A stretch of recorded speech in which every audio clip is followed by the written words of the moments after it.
নমস্কার বন্ধুরা, tasty dishes by Ruma চ্যানেলে আপনাদের সকলকে স্বাগত জানাই। যা গরম পড়েছে তাতে তেল মশলা যুক্ত খাবার কিন্তু একদমই ভালো লাগে না। তার পরিবর্তে যদি পাতলা ঝোল এবং কম তেল মশলাযুক্ত খাবার হয় তাহলে আমাদের মন এবং শরীর দুটোকেই কিন্তু তৃপ্তি করে। আজকে আমার রেসিপি লাউ দিয়ে মাছের ঝোল। এই মাছের ঝোলটি করার জন্য প্রথমে কড়াতে তেল দিয়ে দেব।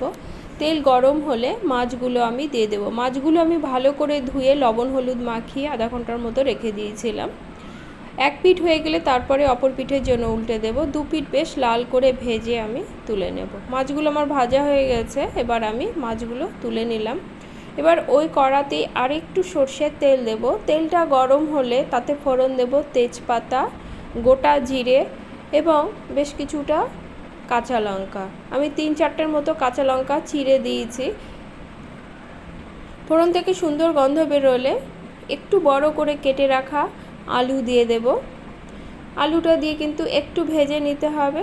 আলুটা যখন একটু লালচে রং আসবে তখন আমি এর মধ্যে দিয়ে দেব ডুমো করে কেটে রাখা লাউগুলো। লাউগুলো একটু বড় করে কাটবেন, কারণ লাউ কিন্তু সহজেই গলে যায়, আর একদম গলে গেলে কিন্তু ঝোলটা ভালো লাগবে না। আলু আর লাউটা কিন্তু একটু সময় নিয়ে ভাজতে হবে। 4 থেকে 5 মিনিট ভাজলেই কিন্তু আলু আর লাউ ভাজাটা হয়ে যাবে। আমার আলু আর লাউ ভাজাটা হয়ে গেছে, দেখুন একটু লালচে রং এসেছে। এবার আমি এর মধ্যে দিয়ে দিলাম হলুদ আর দেব নুন। নুন এবং হলুদটা দিয়ে আরও মিনিট খানিকের মতো আমি ভেজে নেব।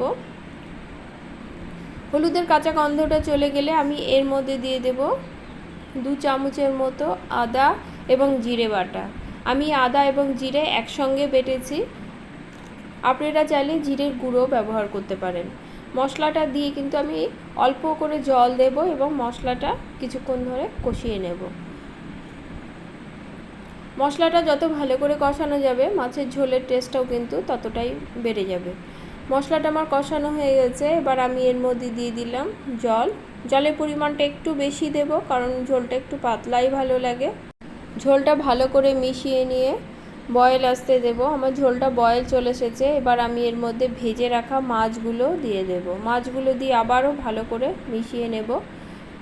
মিশিয়ে নিয়ে ঢাকা দিয়ে লাউ এবং আলু সেদ্ধ হওয়া পর্যন্ত রান্না করে নেব। 7 থেকে 10 মিনিট পরে ঢাকা খুলে দেখে নেব। ঝোলটা কিন্তু আমার অনেকটাই কমে এসেছে এবং লাউ এবং আলুটা কিন্তু সুন্দরভাবে সেদ্ধ হয়ে গেছে। এই ঝোলে আপনারা নামাবার আগে অল্প পরিমাণে গরম মশলা এবং অল্প পরিমাণে চিনি কিন্তু ব্যবহার করতে পারেন। আমি আজকে ঝোলে চিনি এবং গরম মশলার গুঁড়ো ব্যবহার করিনি। আমার ঝোলটা প্রায় হয়ে এসেছে। এবার কিছুটা লাউ খুন্তির সাহায্যে ম্যাশ করে দেব, দিয়ে ভালো করে মিশিয়ে গ্যাসের ফ্লেমটা অফ করে দেব। লাউয়ের উপকারিতা সবারই জানা আছে। এই গরমের দুপুরে লাউ দিয়ে এভাবে যদি মাছের ঝোল রাখা যায়, সবাই খেয়েও শান্তি পাবে এবং এর স্বাদও কিন্তু সবার মন জয় করে নেবে। আজকের আমার লাউ দিয়ে মাছের ঝোলের রেসিপি আপনাদের কেমন লেগেছে কমেন্টে অবশ্যই জানাবেন, এবং ভিডিওটি ভালো লাগলে লাইক কমেন্ট করবেন এবং সাবস্ক্রাইব করে পাশে থাকবেন। সকলে খুব ভালো থাকবেন। ধন্যবাদ।